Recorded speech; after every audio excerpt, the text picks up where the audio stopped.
नमस्कार दोस्तों, मैं रवीश कुमार।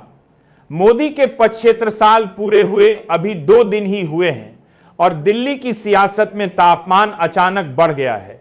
नितिन गडकरी का बयान सिर्फ एक बयान नहीं, एक संकेत है। पत्रकार ने पूछा, राष्ट्रीय अध्यक्ष कब बदलेगा? गडकरी बोले, मुझसे मत पूछो, जेपी नड्डा से पूछो। सोचिए, कितना आसान था कहना कि समय आने पर अध्यक्ष बदल जाएगा, लेकिन उन्होंने साफ कहा नड्डा हटने को तैयार नहीं है। बीजेपी पहले ही तय कर चुकी है कि नड्डा बिहार चुनाव तक पद पर बने रहेंगे, लेकिन गडकरी का जवाब सिर्फ संगठन की औपचारिकता नहीं है, ये उस असहजता की गूंज है जो पार्टी के भीतर अब छुप नहीं पा रही। इधर मोहन भागवत का अल्टीमेटम, उधर गडकरी की तलखी और बीच में नरेंद्र मोदी। क्या है पूरी खबर, आइए इस वीडियो में समझाने की पूरी कोशिश करेंगे। लेकिन वीडियो में आगे बढ़ने से पहले वीडियो को एक लाइक जरूर करें। गुजरात लॉबी, दिल्ली का हाईकमान और 75 साल की राजनीति। सवाल बस इतना है, क्या यह महज एक बयान का शोर है या उस बदलाव की आहट जिसकी चर्चा पार्टी के गलियारों में धीरे धीरे तेज हो रही है? लोकतंत्र में सत्ता की कहानी हमेशा बयान से नहीं बदलती, कभी कभी एक चुप्पी, एक टालमटोल पूरे समीकरण को हिला देती है। बीजेपी के भीतर अब खेल जरा और दिलचस्प हो गया है। पहले कहा गया 21 जुलाई को राष्ट्रीय अध्यक्ष बदलेगा, लेकिन 21 जुलाई आते आते धनखड़ का इस्तीफा हो गया। फिर कहा गया उपराष्ट्रपति चुनाव के बाद नया अध्यक्ष चुना जाएगा, मगर तारीख बदली, बयान बदला, लेकिन बदलाव अभी भी रुका हुआ है। अब मामला संघ बनाम बीजेपी में बदल गया है। गडकरी का बयान आग में घी का काम कर रहा है।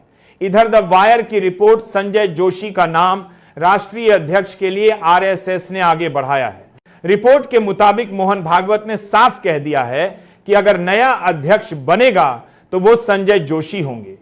यहीं पेच फंस गया है। एक तरफ प्रधानमंत्री नरेंद्र मोदी जो भागवत को मनाने में लगे हैं, दूसरी तरफ भागवत जो मानने को तैयार नहीं। यह सिर्फ अध्यक्ष की कुर्सी का झगड़ा नहीं, यह उस शक्ति संतुलन की लड़ाई है जहां संघ अपनी पकड़ दिखाना चाहता है और बीजेपी आला कमान अपना नियंत्रण बचाना। तलवारें म्यान से निकल चुकी हैं। अब देखना यह है कि यह लड़ाई एक समझौते पर खत्म होगी या बीजेपी के भीतर एक नया भूचाल लाएगी।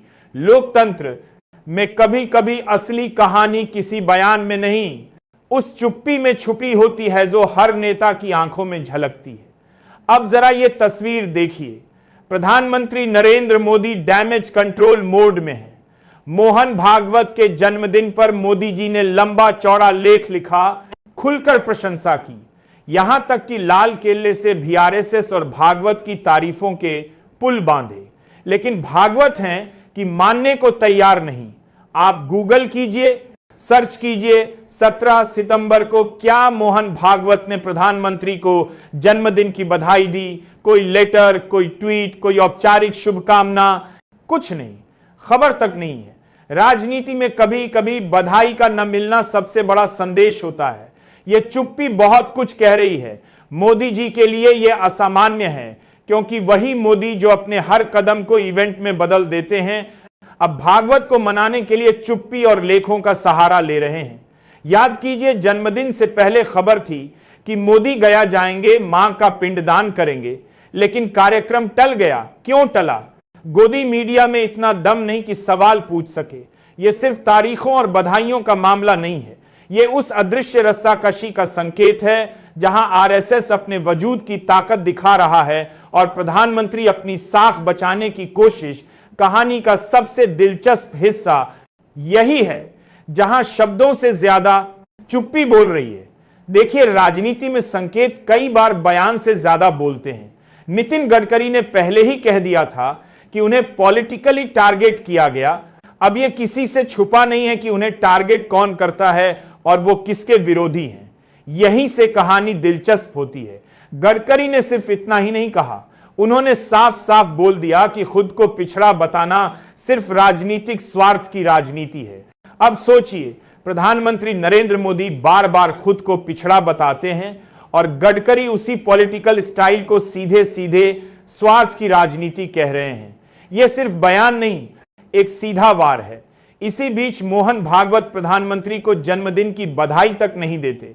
राष्ट्रीय अध्यक्ष पद को लेकर आरएसएस और भाजपा के बीच रस्साकशी खुलकर सामने है।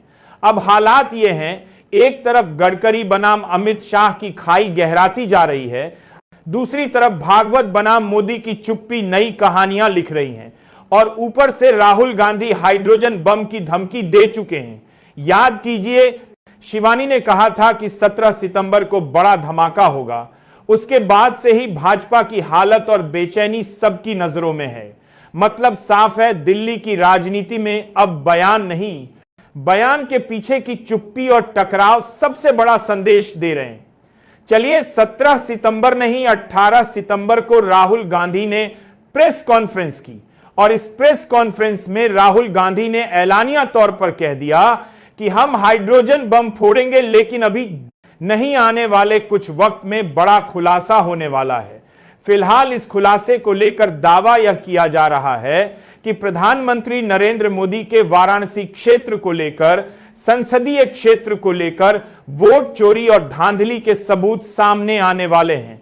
इसीलिए भारतीय जनता पार्टी टेंशन में नजर आ रही है, और कितना ज्यादा टेंशन में नजर आ रही है इसका अंदाजा आप इस बात से लगा सकती हैं कि राहुल गांधी को खुले में टारगेट किया जा रहा है।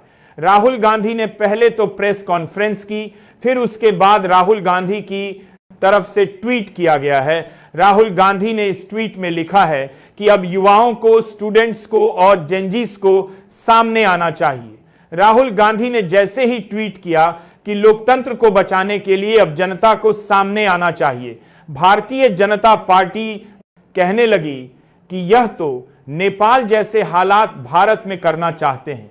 फिलहाल नेपाल के हालातों से कौन घबरा रहा है, इसका अंदाजा आप इस बात से लगा सकती हैं कि गृह मंत्री अमित शाह ने बकायदा एसओपी तैयार करने के आदेश पारित कर दिए हैं। साफ साफ कह दिया है कि कहां से आंदोलन हो रहा है, भारत में आजादी के बाद कितने आंदोलन हुए हैं, और इन आंदोलनों की फंडिंग किसने की है, इसका पता लगाया जाए। खेल समझिए, अमित शाह समझ रहे हैं कि किस तरीके से विरोध के स्वर लगातार बढ़ते हुए नजर आ रहे हैं, और जब पब्लिक सड़कों पर उतर आएगी तो भारतीय जनता पार्टी बुरी तरीके से फंसने वाली है। साफ दिखाई दे रहा है कि 75 के होते ही मोदी चौतरफा गिर चुके हैं। फिलहाल जैसे गडकरी के तेवर देखने को मिले और मोहन भागवत ने अल्टीमेटम दिया है, तो क्या इस बार अमित शाह मोदी कुर्सी बचा पाएंगे? इस सवाल के जवाब पर आपको क्या लगता है, कमेंट करके हमें जरूर बताइएगा। वीडियो को लाइक और शेयर करना मत भूलिएगा।